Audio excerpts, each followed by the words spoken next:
fomos feitos pelas próprias mãos do Senhor. Eu e você fomos criados à imagem e semelhança de Deus pela sua própria mão. Você não é obra do Big Bang, você não é obra da evolução, você não faz parte da teoria de Charles Darwin, você não veio da evolução das espécies. Você foi criado pelas próprias mãos do Deus Todo-Poderoso, o nosso Salvador. Você foi criado com um propósito muito especial. Nós fomos criados para estar ao lado de Deus e para louvar Ele por toda a eternidade. Deus criou o homem e a mulher para que estivesse com Ele durante todo o tempo, participando então da sua gloriosa presença, estando na sua presença, louvando Ele. Nós fomos criados para a glória de Deus. Mas porque o pecado entrou na humanidade e este projeto foi interrompido por algum tempo, o homem então passou a ser separado de Deus pelo seu próprio pecado, pela sua própria concupiscência. Nós vemos ao longo do Velho Testamento diversos homens e mulheres que andaram na presença de Deus, mas vemos também o povo errando, nós vemos também o povo falhando diante do Senhor.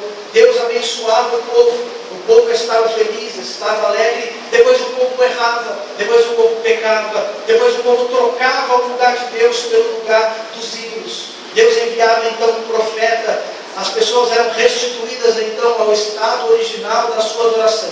Isso passa-se de ciclo em ciclo no Velho Testamento. Nós vemos o povo errando, sendo perdoado, voltando ao seu estado original para que foi criado a adoração a Deus e depois errando de novo. Então o sumo sacerdote precisava de ano em ano levar um sacrifício então no tabernáculo para que os pecados do povo fossem expiados. Uma vez ao ano entrava então no lugar santo, no lugar santíssimo, santo dos santos, para ali se encontrar com a glória de Deus. Passava-se a cortina, passava-se o véu, e ali somente ele tinha acesso à glória, à presença de Deus. Aquilo precisava ser feito de ano em ano, para que o povo fosse reconciliado com Deus. Mas isso não era suficiente. Todo ano deveria ser repetido este sacrifício. Nós precisávamos de um Salvador. Nós precisávamos de um sacrifício vicário. Nós precisávamos de um sacrifício santo, um cordeiro imaculado. Enquanto ninguém dava um centavo pela nossa vida, nós precisávamos então de um Salvador. Nós precisávamos de uma solução para a nossa mania de pecar e errar e trocar o lugar de Deus pelo lugar das coisas desse mundo. Nós precisávamos de um Salvador para nos restaurar de novo ao lugar da adoração, para nos trazer de volta ao lugar original, para que Deus criou para mim e para você. Nós precisamos voltar a sentir a glória de Deus. Nós precisamos voltar a estar na presença de Deus. Nós precisamos voltar a ter comunhão com Deus. Mas como isso seria feito? Como isso seria feito? Nós precisávamos de um Salvador. Então Jesus olhou para a minha e para a sua vida. Jesus olhou para a minha e para a sua vida com um olhar que os homens não conseguem olhar. Ele olhou para a minha e para a sua vida em cima e embaixo. Olhou por dentro e por fora. Aonde um olho humano não consegue alcançar, os olhos de Jesus chegaram sobre a tua vida. E Ele viu valor em você. É o hino que o Asaf canta. Ele nos valorizou. Enquanto ninguém valorizava, enquanto ninguém dava um centavo, enquanto vivíamos em pecados, em erros, caindo e levantando, Ele olhou para a nossa vida e disse: eu preciso resgatá-los. Eu preciso resgatar a humanidade, a sua situação original de comunhão com Deus. É preciso ser feito um sacrifício. E então o apóstolo Paulo vai escrever nos versículos que nós lemos, Filipenses 2 e 5, sobre o sentimento que houve em Cristo Jesus acerca da minha e da sua vida. O que passou no seu sentimento por mim e por você. O que, quando Ele olhou para mim e para você, o que Ele sentiu. O que Ele precisou passar para pagar o preço então da nossa reconciliação, da nossa religação ao Deus Pai Todo-Poderoso. Então o apóstolo Paulo vai escrever a partir do versículo 5: de sorte que haja em vós, ou seja, em nós, o mesmo sentimento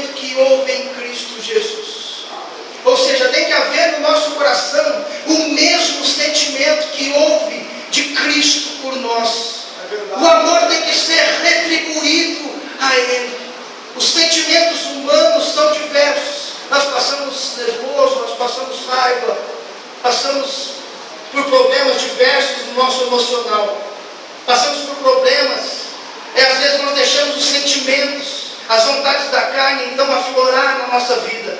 Então isso vai nos afastando da presença de Deus cada vez mais.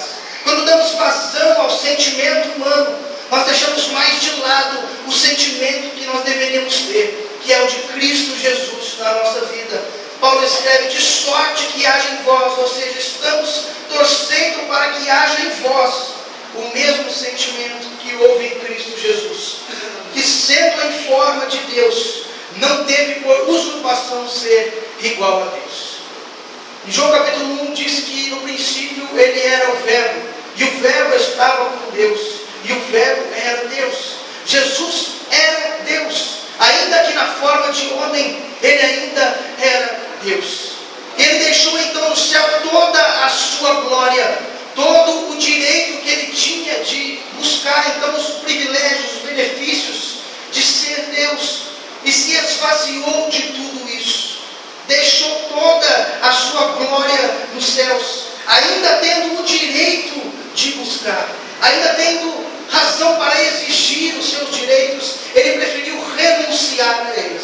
Ele preferiu se abdicar dos seus direitos pela minha e pela sua vida. Ele não teve por usurpação ser igual a Deus. Ainda que podendo estar acima de tudo, ele preferiu vir em forma de homem. Preferiu passar a mesma fome que eu e você passamos. Preferiu passar o mesmo frio que eu e você passamos. Preferiu passar as mesmas necessidades que eu e você passamos, para resgatar a tua vida. E esse preço, meu irmão, não tem dinheiro no mundo que pague. Não tem nada no mundo que vai pagar o preço da sua salvação. Toda a glória foi deixada nos céus, para que o sacrifício fosse válido para a tua vida.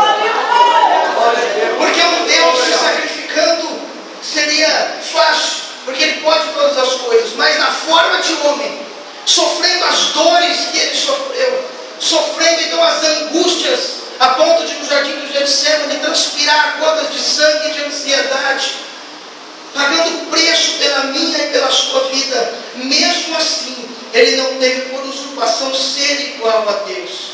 O sentimento dele foi de se esvaziar, foi de deixar tudo aquilo que era glorioso, todo o seu poder, toda a sua glória nos céus com o Pai, para poder viver a mesma vida que eu e você vivemos, para entender as nossas necessidades, para entender os nossos medos, para entender os nossos anseios, para sentir as dores que nós sentimos, para compreender a humanidade.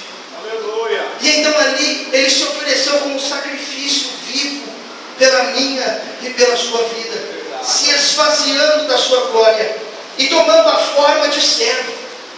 Aquele que era Senhor agora vai tomar a forma de servo. Aquele que estava sobre tudo e sobre todos agora vai tomar a forma de servo. Servir aqueles que estavam andando ao lado dele, aqueles que participavam dos banquetes, participavam da sua caminhada, participavam do seu ministério. Deixa tudo isso de lado, faz-se em forma de servo e fazendo-se semelhante aos homens. E ainda tem muita gente que quer se exaltar dentro da igreja. E ainda tem muita gente que quer se sentir superior ao outro, mesmo dentro da igreja. Que querem se exaltar por hierarquia, por cargos, ou por inteligência, ou por classe social, pelo que seja. Se até Jesus, sendo Deus, e tendo o direito de exercer a sua função de Deus, preferiu ser servo. Preferiu vir para servir aqueles que eram pecadores, aqueles que não eram dignos da sua honra, da sua glória, aqueles que não eram dignos da sua presença. Preferiu se esvaziar de todo o seu orgulho, aquilo que está no coração do homem, aquilo que é inerente à carne, à humanidade. Deixou tudo isso de lado e se esvaziou, se fez servo e se fez semelhante a mim e a você. E achado na forma de homem, humilhou-se a si mesmo, e sendo obediente até a morte, e morte